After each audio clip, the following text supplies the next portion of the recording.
Bonjour à tous, nous allons parler maintenant du tort interne, notamment le calcul du film de l'arme lorsqu'on a présence d'un tort interne.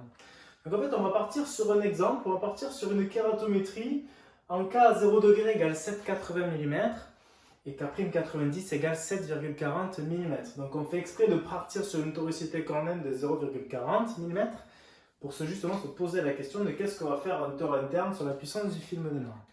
Nous allons nous poser sur une première type de lentille avec R0 égale K moyen. Donc, quelle sera la valeur du film de l'arme avec un seul unique R0 sphérique, ce qui s'entend que normalement 90% de l'astigmatisme cornéen. Ici, on va mettre un tort interne. Un tort interne qui vous sera imposé, comme en 2006 en analyse de la vision problème 3. R0 à 0 degré, c'est le rayon de lentille de contact du tort interne, de la face postérieure.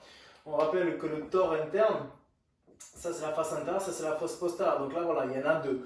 Un R0 à 0 degré qui fait 7,75 et un R0 à 90 degrés qui fait 7,55. Commençons par le calcul ici de la puissance du film de l'arme dans l'axe à 0 degré. Donc en avant, à 0 degré, ma cornée fait 7,80. Donc RCO égale K à 0 degré égale 7,80 mm.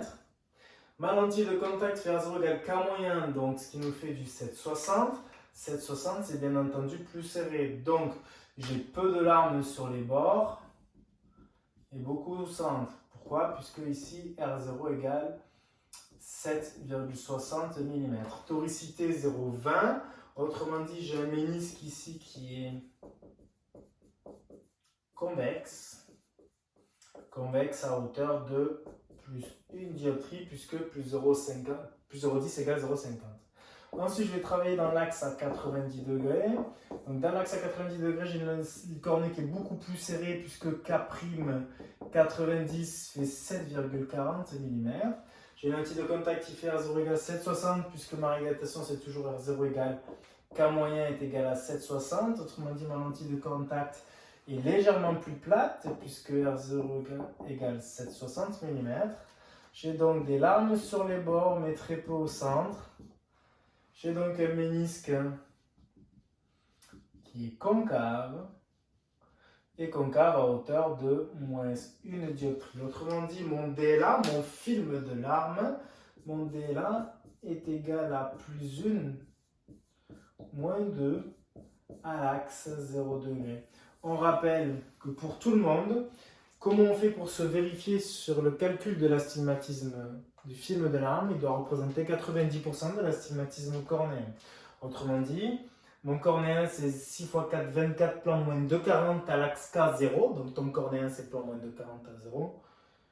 Donc 90% du cornéen plus interne est bien représenté par environ moins 2 à 0 degré. Donc c'est bon, ça compte.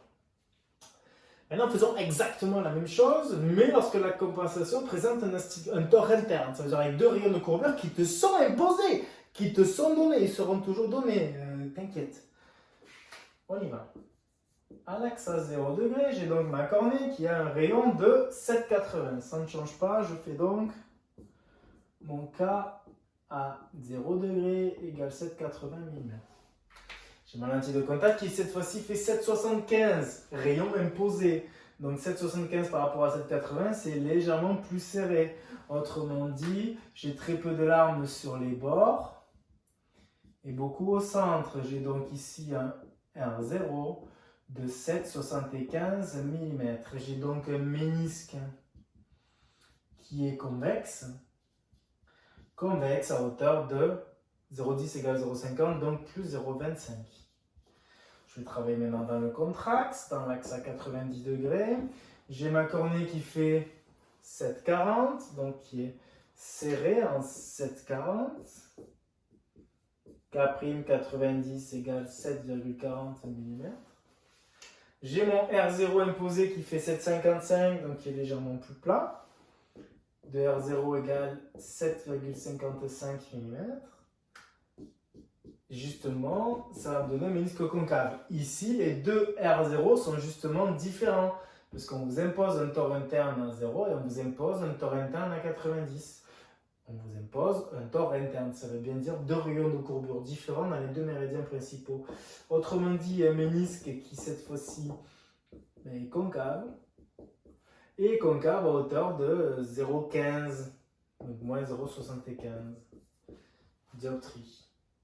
Ce qui veut dire que la puissance de ton DLA, cette fois-ci, va faire plus 0,25 moins 1 à 0. Ne représentant plus 90% de l'astigmatisme cornéen comme représenté avant la puissance de ton film de larmes pour une adaptation en LRPG sphérique. En LRPG sphérique, c'est ce qu'on pourra retenir finalement. Hein. En LRPG sphérique, donc je te laisse finir de prendre ces schémas, ou si tu as déjà fini de les prendre, viens faire gaffe à ce que tu n'aies rien oublié. Une fois que tu as fini, pose ton stylo et regarde. Tu es bien ici avec une antirigide sphérique dont le film de larmes corrige 90% de l'astigmatisme cornéen. Ici, tu es avec une LRPG en tort interne. Ton film de larmes ne corrigera plus 90% de l'astigmatisme cornéen. Alors dans ce cas-là, pour quelle raison est-ce qu'on part sur un tort interne? Puisque le tort interne est un stabilisateur. Il va permettre de stabiliser du coup la lentille de contact d'un point de vue purement mécanique. Et également si elle présente un tort externe pour éviter que l'astigmatisme ne soit plus bien orienté. Mais ce qu'il faut comprendre, c'est que vu qu'il ne corrige plus la totalité de l'astigmatisme, les fabricants vont faire en sorte justement de modifier les R0. Vous voyez, c'est moi ici qui les ai modifiés. Hein. J'ai diminué à 0 de 0,05 et j'ai augmenté, j'ai aplati à 90 de 0,15.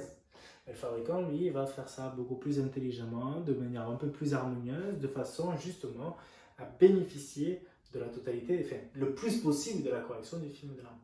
Par contre, c'est important, le meilleur stabilisateur mécanique, c'est si ta cornée fait à l'axe 90-740, ce serait que ton R0 fasse 740.